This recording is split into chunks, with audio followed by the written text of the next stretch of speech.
the giant, out of sight, out of mind. The blind leading the blind, leading the blind. The sign of the giant, out of sight, out of mind. The blind leading the.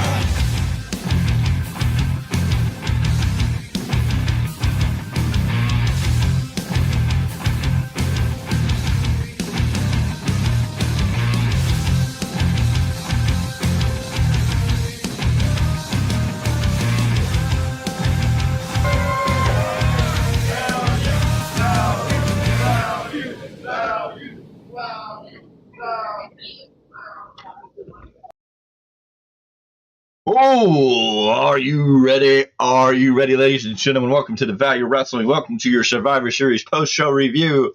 Hopefully you watched Survivor Series and not the crap on the other channel where they took Daniel Garcia and Kazuchika Okada to a 20-minute time limit draw. Both get 1 point in the Continental Crown Tournament. Why do you have to ruin such a beautiful night with such crap like that? Anyways, ladies and gentlemen, breaking news. There was a fight tonight at WWE Survivor Series. When CM Punk entered the arena tonight, he got into a brawl with all 5 members of the Bloodline. CM Punk is uncontrollable, creating fights wherever he goes. That is a breaking news report that you can count on. Yes, no. We will talk about that later when we get to the men's War Games match to wrap out Survivor Series. But tonight, Survivor Series set the standard. It was a very solid show, and we can't wait to see how it goes. Wait. If that brawl happened, did Triple H fear for his life? No, just Roman Reigns.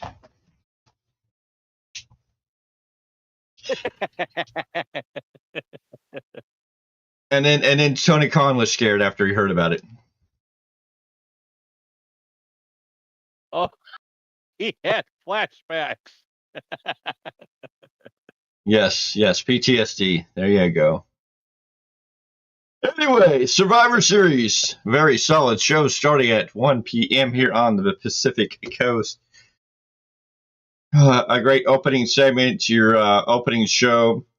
Good stuff. Getting you all set up for it. Can't complain too much. But we opened Survivor Series tonight with the Women's War Games match.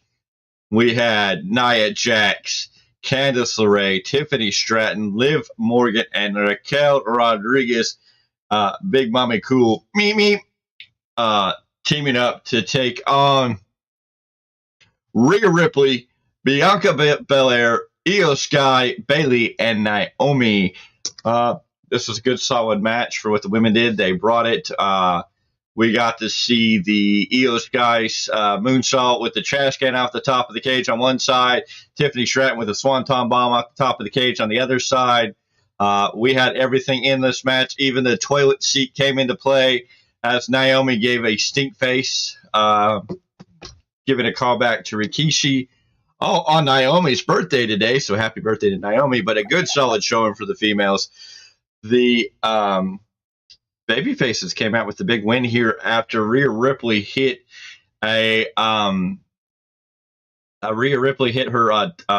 riptide off the top rope down onto good God, what happened to Mr. Z? The Senor Luchador is going bye-bye. Anyways, there he is. Welcome back. This camera looks like it went on its own. Yes, it went on its own. He has a mind of his own.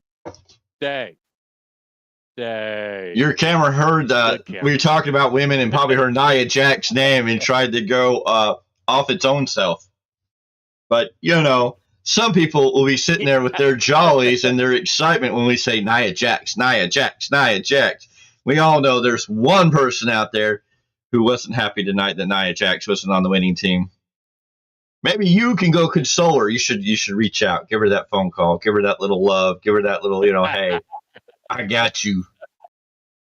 Well, sir, I know you're watching because you watch every episode so far, and I'm sorry that your girl didn't come out on top, which means Monday is going to be a bad day at work for him.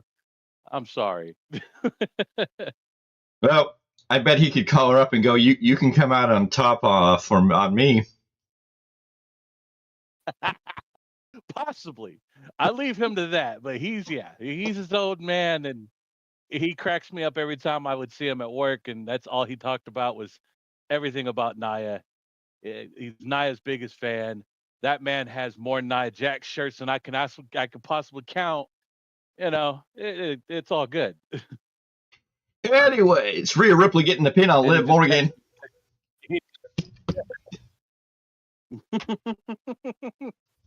Rhea Ripley getting the big pin chat, sir. You want to talk? Rhea Ripley getting the pin on Liv Morgan tonight, beating the WWE World Women's Champion.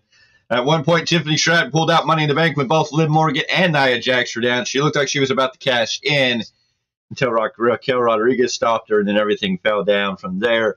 But a solid women's match. I think, the crowd loved it. They wanted tables. They were calling for these 10 women. Definitely brought a great show. It was some great stuff. Can't wait to see what's going to happen next. Rhea Ripley getting a big win over Liv Morgan may make her the next number one contender for that title.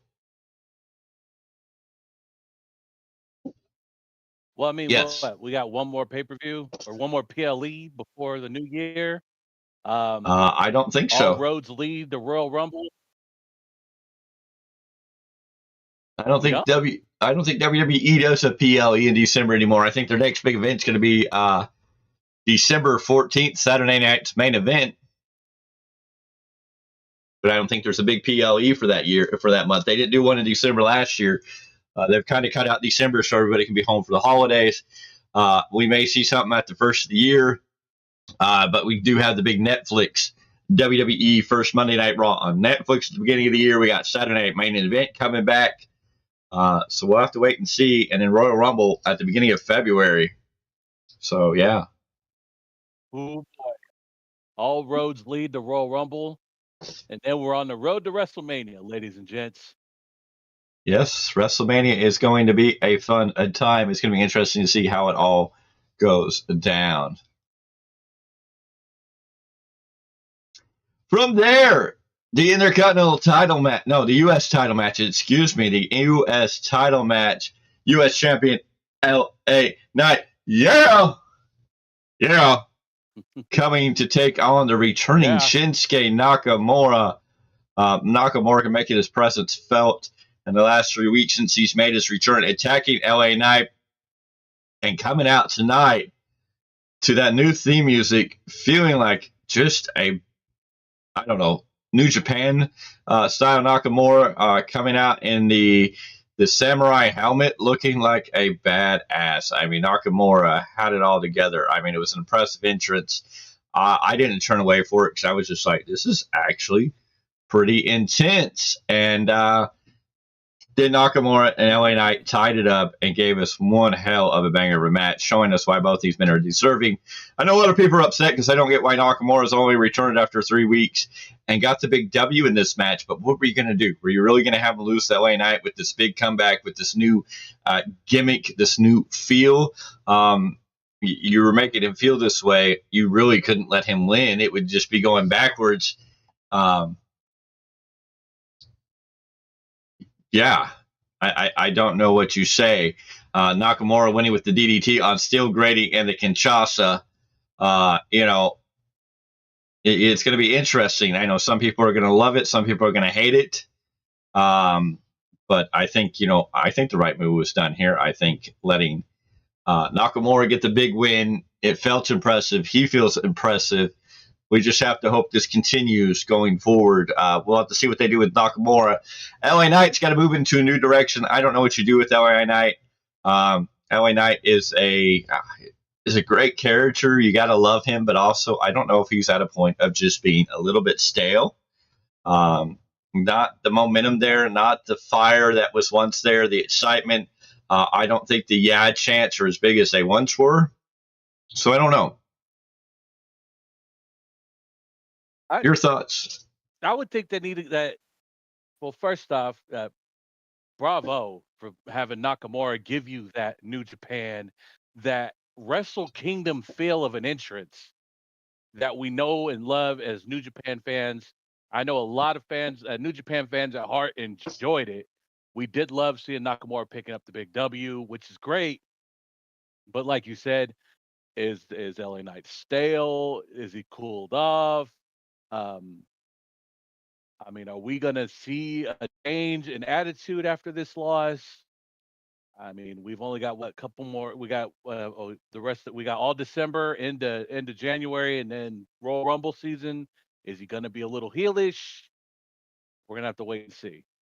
It's going to be interesting to see where LA Knight goes from here. Nakamura set up in a good position. Your new United States champion. It's going to be very interesting to see what we're going to see coming into the new year and headed for WrestleMania. I love Nakamura's new feel, vibe, the music. It's his music slowed down, a little darker. I mean, Nakamura could almost be your new Undertaker-esque gimmick here. There was just something about it tonight that was just the slow walk. The slow walk to the ring, the very methodical, the dark lights. It felt so strong and good. It was just like, ooh, I like this. I really do. I can't wait to see how they play this one out. I felt like it was a little more top tier than the previous heel run he did do. I did like that heel music as well. It was more of a darker to the original, but this one was more in between the old heel and the original music, a lot more slow pace, and just gave him more of it would make, like you said, came out looking like a samurai, so it made him look like he was coming out to battle, but just thinking about them moves before he stepped into the ring. Yes. After that, we got the Intercontinental title match. Bron Breaker defending his title in a triple threat match against Ludwig Kaiser and Sheamus, and these three men brawled like there was no brawl before. I mean, they just beat the snot out of each other every which way they could. Of course, in the end, Bron Breaker with the big win. Can't be mad there.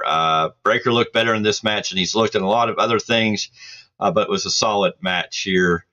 Breaker moving on. We'll have to see what happens with everybody in this match. What are they going to do with Bron Breaker as he continues in his Continental title reign? What happens to Sheamus now? Where does he go? What direction does he find himself in? And what is the story that's going to be told with Ludwig Kaiser now that he came up short? Again, where do you take all this? How do you play this all out? Who knows at this point? I mean, obviously, Breaker looked a lot better. He looked like his NXT form as far as intensity and bringing all the heat that he can bring. Sheamus still looks very good for what he does. Ludwig, it really did come off more of a fall guy than anything else. Come like the crotch dummy. But other than that, it was a solid match. It ended the way as anyone expected. I didn't see Breaker losing this belt during this one at all. Yeah, no, it was a great match, and everything they did there. From there, we had the WWE World title match. Guther taking on Damien Preist in a stellar match. If nearly.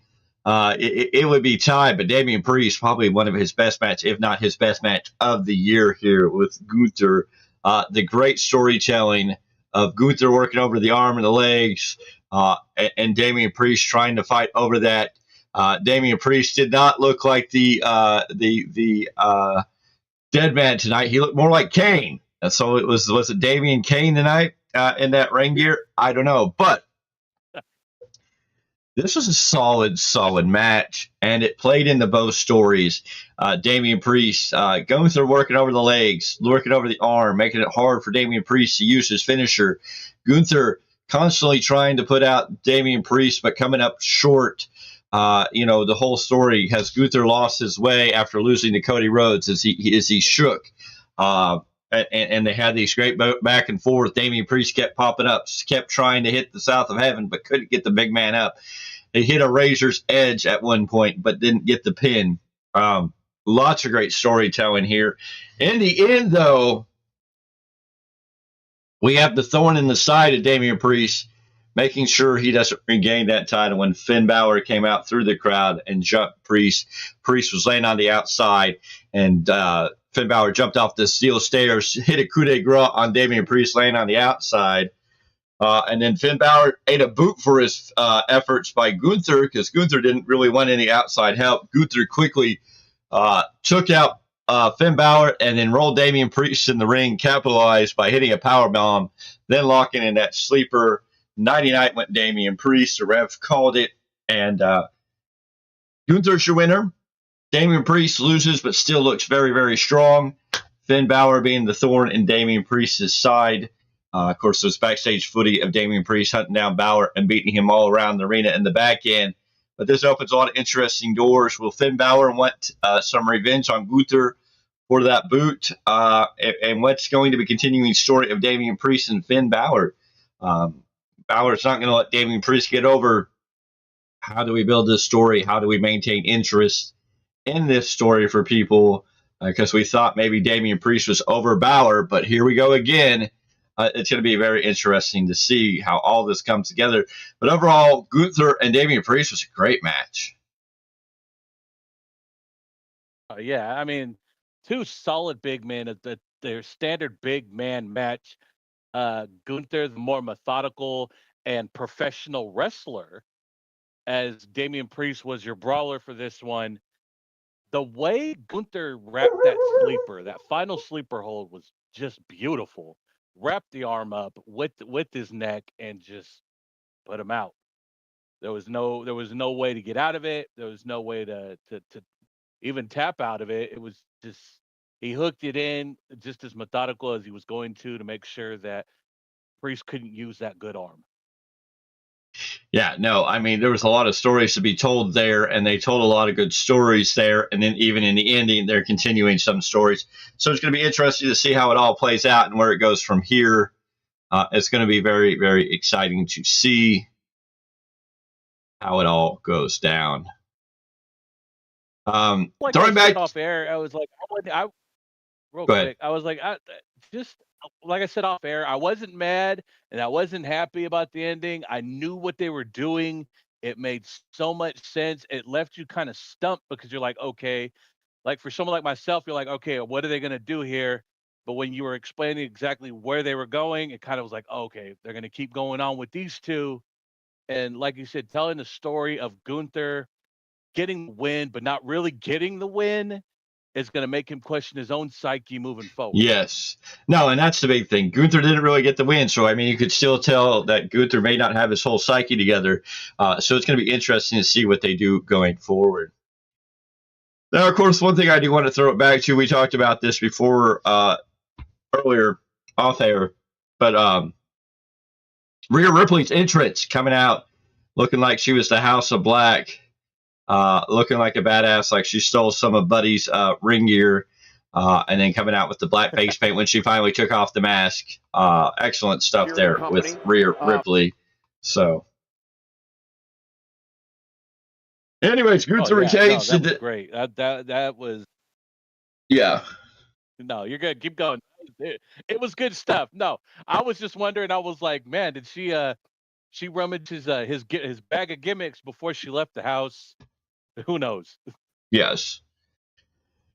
So Guther retains the WWE World Heavyweight Championship, and another solid showing for Guther. The WWE World Heavyweight Championship. Yep. From there, it's the men's War Game match. Solo Sikoa, Jacob Fatu, Tama Tonga Leo, and Big Bronson Reed. They come out as a group. They get in the cage, and Tama Tonga is the one to start us off. He heads down to the cage and perches himself up, only like Tama Tonga can do. The great thing tonight is they gave a historical value to Tama Tonga and Tonga Leo. They talked about the Guerrillas of Destiny. They talked about them being New Japan Pro Wrestling IWGP Tag Team Champions. They gave some love, even mentioned the Gorillas of Destiny on TV tonight. On the other side, Jimmy came out first, followed by Sami Zayn, followed by CM Punk, followed by the O2C Roman Reigns. They all got in the cage. A lot of tense moments between CM Punk and Roman Reigns here. Of course, CM Punk, who's being claimed to start a fight on the entranceway, did walk over to the cage of the heels and give the pie face to Bronson Reed and stir stuff only like CM Punk can do. And, of course, Jey Uso comes out through the crowd, coming out of the area with the fans, down through the crowd, into the ring, and he started it off with Tonga. Jey Uso definitely helping tell the story of the craziness of the bloodline of these, Tama Tonga Leo, and Jacob Fatu are just not normal men, that they are a special breed of this family, and that Jey Uso doesn't take him lightly. Him coming in the ring very slowly, pacing around the ring. And if you watch, they did the circling around the ring, and I know Mr. Z gets what I'm talking about there, but they did that good circling around the ring, which was a lot of fun to see as they came together. And then off to the races we wore. Bronson Reed, and then entered Jimmy. So we had the Usos back in action there for a bit. Then we got to the point where it looked like Tonga Leo was going to go in, and Solo Sikoa cut off Tonga Leo and sent out Jacob Fatu, which really got the crowd going, and Jacob Fatu just started tearing up house. Then we went to the baby faces. It looked like CM Punk was ready to charge out of the cage because it was down to CM Punk, Roman Reigns, and Sami Zayn, but Roman Reigns, the OTC, cut off CM Punk, blocked him from leaving, allowing Sami Zayn to go down, leaving CM Punk and Roman in the cage alone with a lot of intensity. In the beginning, before the match started, you could see Roman side-eyeing CM Punk. CM Punk was a pain, and he did to Roman. After Roman cut off CM Punk from leaving, then CM Punk was just dead-eye staring at Roman like, what's the issue here? A lot of great stuff here. And then we got finally Tonga Leo, and then we got over to the other side. Roman Reigns looked like he was about to go out, but CM Punk walked and just pretty much walked right into Roman Reigns' way and walked out. Then Solo Sikoa got in the ring. Once Solo Sikoa got in the ring, they pulled out their own chain and lock to lock Roman Reigns out from getting into the cage. Eventually, Roman Reigns got in. He climbed over the top of the cage. They cut the cage. And then all 10 men were up, and the bell rang, and War Games was on. It went back and forth for a while there. Roman and CM Punk having issues between one another. We saw Paul Heyman eventually show up to announce War Games before the official bell rang. And then at one point, we saw Paul Heyman standing there going, "You two have to do this together. You have to work together." And then it really came down. Roman Reigns was laid out on the table. Big Bronson Reed went all the way to the top of the cage to hit a tsunami. But before he could hit that tsunami, CM Punk rose to his feet and removed Roman Reigns off the table, allowing Bronson Reed to tsunami a table into oblivion. And that was pretty much the end from Bronson Reed. At that point, Roman understood Punk, and there was a momentary moment of respect, like, you saved me, okay, you're here for me. Roman went over to help CM Punk back to his feet and ate a super kick in the meantime, and then everything broke down again. Then Jacob Fatu met the Usos. Jimmy and Jay set up big old Jacob Fatu on a table on the far side. Jay got taken out, and as Jay was laying there, Sami Uso was trying to get Jimmy to go all the way up. Eventually, Jimmy went all the way up to the top of the cage for an Uso splash through the table, through Jacob Fatu. And then the moment of moments, a story that was worth telling, this perfect story. The Bloodline, the OTC, all 5 members, along with CM Punk, standing there in the second ring with Solo Sikoa. Solo Sikoa looking at it, surrounded by the Bloodline and CM Punk. Roman opened his hands to welcome him back. It looked like for a moment Solo was going to take it, was going to embrace it, and then he decided, nope, I'm going to go down in a flurry. He went to go for the spike and ate not one, not two, but 3 super kicks, which sent him in the corner. The Usos then called for a haluva kick. He got the haluva kick delivered by Sami Zayn. He stumbled out of the corner into a go-to-sleep. He stumbled out of the go-to-sleep into the ropes. He get hit with a spear where Roman Reigns got the pin. 1, 2, 3. And Roman Reigns gets a big pin over Solo Sikoa tonight. After the match, Roman and CM Punk showed some camaraderie. They shook hands, showed a moment of respect. But good God, did they hang this long ending.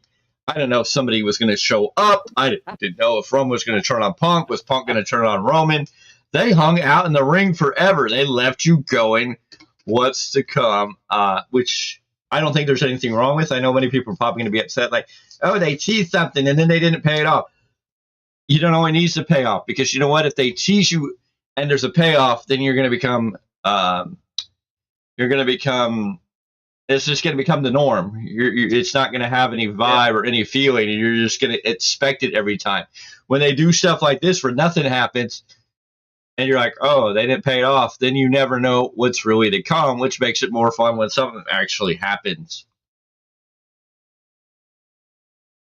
This is not AEW. This is not AEW. We don't do that here. Just saying. They did bring up the fact that Punk did show up last year after War Games, and which was a beautiful thing to talk about. I did enjoy that. Yeah, it's been a year since Punk came back. Has this happened? And the way they teased everyone thinking something was going to happen and nothing happened, I'm okay with that. But the match itself, goodness, I'm wondering if Jimmy like jammed his legs, because when he came off the top of that cage, it almost like he jumped off, landed on his feet, through the table, half one on the table, half one on the floor. It looked painful. Yeah, and there was a point there that looked like Jacob Fatu had hurt his foot again. He was kind of limping around and trying to shake it out. Hopefully everybody's okay, and we can't wait to see how that all plays out. Yeah, but overall, I mean, great match. We still love Jacob. Just so you know, Value of Wrestling here, we will always back up Jacob Fatu, even though he's a heel. But there's reasons for that, folks. If you want that reason, that short is on the page. You already know. Ladies and gentlemen, Triple H was asked at the Survivor Series press conference about what WWID is, and here's what he had to say. Let's listen to this clip. A lot made about our NIL programs, our college athlete recruiting, and where we do that, right? But there's also a group of men and women that are out there that, for whatever reason, found their way to professional wrestling, whether that was after college, before college, whatever that is, right? They went a different route than college athletes did. We don't want to negate any of them. So we're keeping our eye on all of them. But the independent scene is very difficult. That's a long, hard road, and we're trying to make that easier. So we're trying to pay attention to the people that are at the top of those lists of the people that have the most potential within that grouping. We're going to support them in their careers financially. We're going to support them in their careers from an education standpoint. So as they're going through their journey, as long as they're continuing to progress, we stay with them. They send us their matches. We're helping to guide them what they're doing right, how they can progress, how we can make them pros. They can make their way to the Performance Center. There'll be some other announcements about content and some things that we will do with them, but it's all geared towards helping those kids as these college athletes get their opportunities to try to make it in this business, that they get their opportunities to make it in this business. If somebody is working really hard and they're busting their ass every week and they're progressing and they're continuing to grow, they stay in our system and until it's time for them to outgrow that system. And if they're not, we'll make moves and we'll change some people around, and we'll get to the people that we feel like that long-term investment can pay off, not just for us, but for the industry itself, right? The strength of our business is built on the strength of the athletes across all things. So while we're extremely excited about NIL and our college recruiting and everything that we're doing there, and I think when you look at NXT, you can see a system that is churning out. I mentioned Bron Breaker earlier, right? Is churning out athletes, incredible athletes at a very rapid pace. This is another way for us to amplify that. So it's to strengthen that independent scene. All right, that's what Triple H had to say about the WWE ID program. Very interesting, in depth. So it is they are supporting it financially. Basically, they're recording their. And we've heard a little bit from both sides. We have a little bit of inside, knowledge, but it's basically they record their matches they're at. They send the matches to WWE. WWE helps them pinpoint what they're doing well, what they need to do better. And all those great things. And it sounds like an awesome program. And of course, if you know, right here on the channel, Cartwheel Jack Summit was WWE ID'd out of SPW, a big name. And we're following very closely what Jack Summit does. And hopefully WWE allows them to work with, podcasters like us, so we can hopefully get Jack Summit on the channel one day, sit down and do an interview with him. We'll just have to wait and see if that ever comes together. If not, it's okay. We understand, but we really love to have the Cartwheel Kid himself, Jack Summit, on the channel to really just hear his story, get to know him better, and just be in the presence of somebody in that position. Makes everything awesome. It's always awesome when we meet a Jacob Fatu and get to spend a little time with him, even if it's a short shout out and get a quick time to talk to him. It's a great time to be in a place where we see Mustafa Saeed and get to experience what he does and still doing it to this date and time, along with several other names that have come through different variances, whether it's even AJ Kirsch that we get to interact with, have conversations with, who's been very great and very supportive to the channel, and always there when we've asked for advice or feedback. A great assets, and we appreciate everybody who's a part of this channel, whether they've been a major star or not. I mean, we can't forget El Chupacabra giving us time, Journey Fatu giving us time, and the list goes on and on of all the names and all the people we've met and worked with, and the people we're going to work with. I mean, we're going to work with some of the biggest names in independent wrestling. Especially out here when you talk big names, one of the biggest names through SPW and what he's doing now with Ugly Dojo. I mean, Big Ugly himself, JD Bishop. I mean, no doubt that's a top tier name that everybody should know. Oh, definitely. And then you got, I mean, we've even, and if you want to talk about guys that we've seen, even just watched, Gangrel still doing it big out here. Mm-hmm. Still, doing what he does.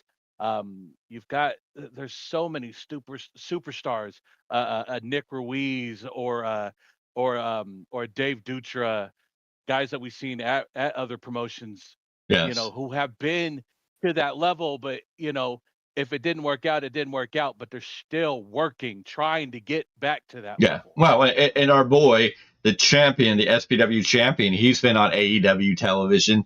The Dark Fox Illuminate, somebody we think is definitely somebody that needs to be looked at this WWE ID program, because there's a lot of talent right there ready to unfurl. And there's just names after names across the board, people we work closely with, people that we are associated with, the people that we know, and we're getting closer. I mean, we know some names that are connected to New Japan Pro Wrestling that we hopefully will get closer to as we make new partnerships and new relationships. I know Mr. Z, there's a big man in New Japan that we may get a chance to get connections through, because they're we're one step away from making that handshake to getting the introduction to him, and who knows what that'll mean if we can ever get Titus Alexander on the channel, a young upcoming talent in New Japan Pro Wrestling. That would be another big name for us to meet and get to know, and that's a name that's New Japan, best of the West, right? That's the big show out here. Yes, best of the West, the big best indie show. There's names we're coming into contact with. I mean, you've seen Journey Fatu on this channel, a proud member of the supporting bloodline. I mean, El Chupacabra, a legend in California, Nevada, West Coast wrestling. Jekyll's another big name that's, California, big name. He may not be on the big star, but we do come in with a lot of names that have some name value to them. But now we heard from Triple H kind of what the WWE ID thing is. I kind of told people what it is in my own terms, that it is WWE has the NIL program, which is for college athletes, getting kids through college into wrestling, people who played in other sports that may not have made it into a pro league, whether that was baseball, football, basketball, or other sports. They didn't make it to that next level. They're done kind of with college. Here, let's do this and get you prepared for what you might be able to do next. Well, and now they are doing that. They are going, we need to focus also on how we help develop, promote, and create some of the great talent that are, like Triple H said in that brief thing, these people who didn't go to college, who didn't go to school, who either went directly into wrestling or went a different way. They want to get into that and tap into that market, which is a smart thing to do. WWE embracing independent wrestling is a huge change for WWE, something that was just non-existent for ever under the old regime. Triple H knowing that this is the place in the ground for these names to come from. Well, look, you want to talk about Triple H embracing the independence. I mean, you could think back as far as Lita making her return to the ring. Look where she went. She went to Stoner U out of Oakland, California, working with the Shotzi Blackheart, Stoner brothers, and all the great talent there in Oakland. Yeah, you want to talk about independent wrestling. Triple H, you're doing a great thing supporting that branch of professional wrestling to help find new talent, find talent that has been around for a while, giving them a chance to finally make that move upward and onward. Yes, and that's going to be the big thing coming forward. That's going to be a lot of fun as we move forward. We are still focused on the major companies. We're still going to bring you WWE content, AEW content, pay-per-views and stuff like that. But the value wrestling is really shifting into focusing, supporting, and making independent wrestling great again, making independent wrestling feel special, and bringing attention to independent wrestling in some ways that may never been done before. Yeah, and that's what I've even said that to a lot of people. It's like, yeah, we do give you the rundown of a Raw, a SmackDown, a PLE, a pay-per-view from AEW. We do talk about all that, but we are different than the other podcasters that do wrestling. We give you the independence because that's where the talents of tomorrow come from. Let's showcase the men and women who are out there doing their thing now, get everyone familiar to who they are, because when they go up to WWE, we'd like to say, they'd be like to see as fans, is like, I do remember when they were out here. We want you to be the one to say, I remember you from there, not I wish I could have seen you before. Yeah, it's going to be awesome. So it's going to be a great thing. What we're going to do in 2025, we're really going to set it up on a new level as we move forward. Mhm. We can't wait to see what it's going to do. We are working close with many companies, and we're getting more doors open, which just gives us more and more opportunities and connects us with more and more names, and that's what's fun. We can't wait to see where some of this talent goes that we've already met, and what some new talents will be able to meet along the path. Yes. That's just crazy. Look at our month for December, guys. You're gonna see. I know we'll talk more about this tomorrow night, but December's already packing out. We're gonna be some busy men, bro. Yes, we are, ladies and gentlemen. And this week's going to be a fun week as we get ready to roll in tomorrow. Tomorrow we'll be here with your weekly roundup podcast where we talk about everything in the world of professional wrestling, top to bottom, and get you all ready for the week ahead. Of course, we'll be here Tuesday with your Monday Night Raw post-show review, because Mondays we're booked with other stuff, unfortunately. Other things have came up. Mondays have changed course. We are doing some great stuff on Mondays. And I can't wait for a day that we can really share more in depth what that's all about. But we're going to keep that under wraps for a while, because there's some big surprises with what we're doing on Monday nights that is really going to change what the Value Wrestling could be, where the Value Wrestling's going. Who knows what the story will be when that all comes together. And I can't promise you that's going to be soon. This may be 6 months to a year to even more, depending on when we can start really sharing the journey that has been open to us through the connections we have made. And we are so blessed to have these connections and have this opportunity.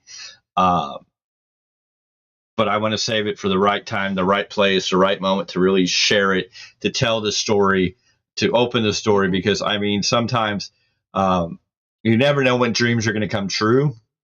And when they do, it can be kind of mind-blowing. When you think that you can't, then you sometimes realize that you actually can.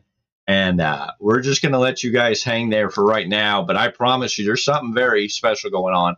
Why we're not covering Monday Night Raws after Monday Night Raws. We are busy on Monday nights. We have something going on that we're working with in collaboration with a lot of other things that we can't wait to share with you when that time becomes right. So Tuesdays will be your Monday Night Raw review. Wednesdays we'll be back with the New Japan Rebound podcast. Mr. Z, the Super Luchador, who learned a new move tonight. He's going to learn how to do that handspring, bounce off the rope, come back, splash that Jacob Fatu pulled off. But we'll get there. Anyways, ladies and gentlemen, Wednesday's the New Japan Rebound podcast. You'll get a little tasty, a little sample of what he's going to talk about tomorrow. Thursdays, the IWCP, the Independent Wrestling Community Podcast. We're here to talk about all the things going on in the independent wrestling community, and that's going to be a big show on the 5th. We hope somebody will sign up to be a special guest. So if you're an independent wrestler or independent company, or you want to talk wrestling about independence on December 5th, reach out to us. We can get a show out on Thursday. Friday, we'll be here with your SmackDown post-show review. Saturday, there'll be nothing. There'll be nothing on Saturday. Or one Saturday, we probably have a day off. So who knows what'll come out Saturday. And then Sunday is going to be a busy, busy day. Next Sunday, it's Roseville, California, Barrios Toys. It's Lucha Santa. And the Value Wrestling is going to be there to hang out with Lucha Santa, have a little fun, have fun with the fans and the audience. It's going to be out there. Come on out, check it out. Barrios Toys, Roseville, California, Sunday, December 8th.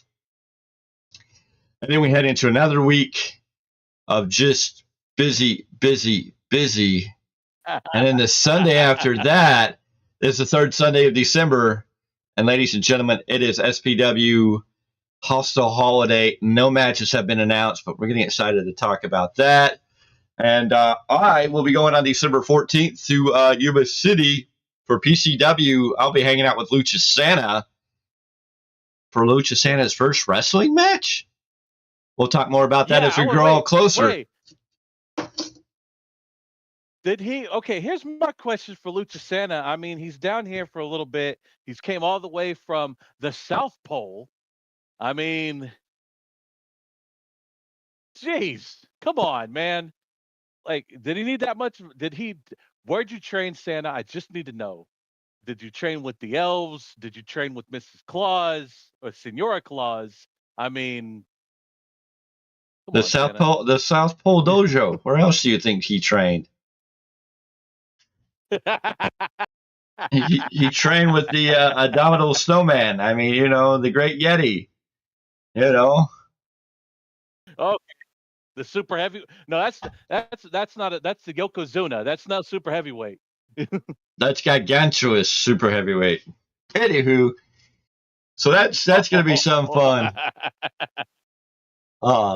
To see all that in action. Of course, then I believe on Saturday, December 21st, right before Christmas, Factorville, California, Ugly Dojo show. We're going to be there. Busy men. Yep.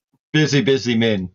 Then the holiday season, and then the new year starts off, and I'm sure we're going to be neck deep in stuff going into January. And, of course, February is going to be a hot month. Lots of stuff going on there. Rumors swirling. We know there is going to be for sure in February. February 1st, the Royal Rumble. 15th and 16th, Stockton Con. SPW's event in February. I don't know what that day that's going to take. Is that going to happen on the third Sunday on the same day as Stockton Con? How is that going to all work? We will get the logistics with that. Rebel Warriors Championship Wrestling is supposed to return in February. What date will that be? We'll let you know. Collectible Stampede Wrestling supposedly returning with an event in February. That's going to be another busy month for us. Also, during the holiday season, and of course, we know on February 14th, the big man, Mr. Z, the super heavyweight luchador, Singular Z, is going to be very, very busy. He's going to have to blow out Valentine's Day in 2025 and do it right. It's going to have to be a 5-star night so we can continue to do what we do right here at the Value Wrestling. Oh, yeah. Well, it all starts in January because January is my wedding anniversary, so I got to start that off right. Yeah. Got to start off the year right. Exactly.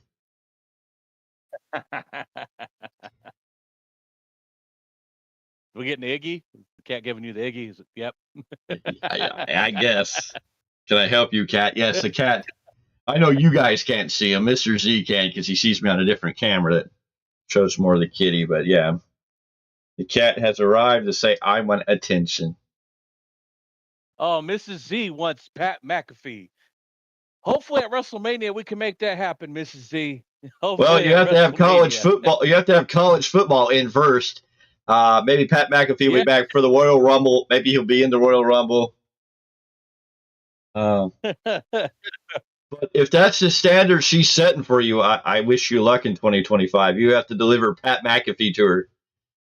I mean, I guess if you could get Pat McAfee and Eddie Kingston, you might be set. I might be set for the year. Yes. Yeah, there we go. We could do that. Oh man, you know what?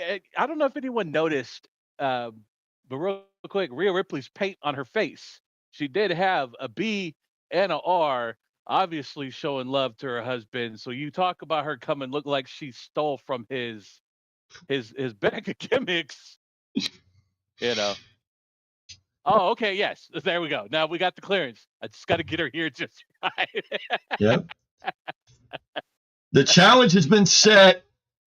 The bar is very high for Singular Z, the super heavyweight luchador. You better get working. I mean, yes. We're close to getting connections that may get you close to Eddie Kingston. I don't know if we have any good connections to get you Pat McAfee, but I think we have some connections that might get you a workout, might get you closer. Eddie Kingston might be more doable than Pat McAfee. Yes, and that's fine with me. Of course, but if she has the privilege to filming that said chop, then we're good. Of course, here's the big question. In roads and paths we could take, what would happen if the Value Wrestling wound up on the Pat McAfee show? Oh man. Who knows? Who knows? Who knows? All I know, folks, is right now we're living a dream. That's the beautiful part. Who'd have thought? Yeah, we're living some dreams, ladies and gentlemen. I can't wait to share more details with you, but that'll come in a time and a place down the road. Anyways, we're gonna get out of here. We've talked long enough. We thank you for joining us here on your Survivor Series Under Review show. Appreciate it. We hope you enjoyed, and we will see you tomorrow night for the Rebound podcast. Not the Rebound, the Weekly Roundup. The Weekly Roundup podcast. There you go. Ladies and gentlemen, have a good night. Have a good evening. We will see you on the next one.